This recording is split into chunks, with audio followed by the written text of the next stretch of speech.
Porbandar GIDC વિસ્તારમાં બંધ ફેક્ટરીના પ્લોટમાં આગ લાગી હતી, જે અંગે ફાયર બ્રિગેડને જાણ થતાં ફાયર ટીમે દોડી જઈ આગ પર સંપૂર્ણ કાબૂ મેળવ્યો હતો. પોરબંદરના જીઆઈડીસી વિસ્તારમાં આવેલી રિયલ ઇન્ડસ્ટ્રીઝ નામની બંધ ફેક્ટરીના પ્લોટમાં રવિવારે સાંજે એકાએક આગ ભભૂકી હતી.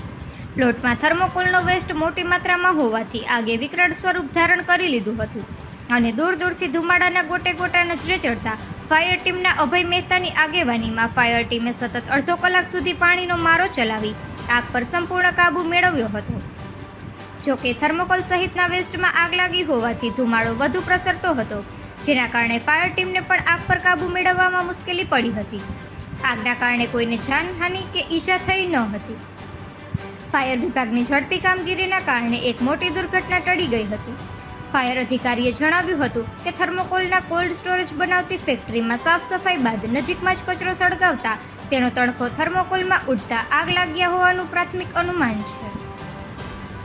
નિપુલ પોપટ, પોરબંદર ટાઈમ્સ. લખનભાઈ મોડવાડિયા, જીઆઈડીસી પ્રમુખ.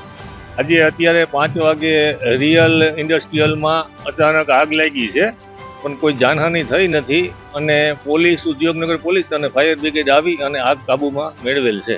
બાકી કોઈ જાતની કંઈ નુકસાની નથી થયેલ. જે સ્ક્રેપનો માલ હતો જૂનો ભંગાર, એમાં આગ લાગી છે. બાકી કંઈ હોલમાં ને એટલી બધી કંઈ નુકસાની નથી થઈ. સંપૂર્ણપણે આગ અત્યારે કાબૂમાં.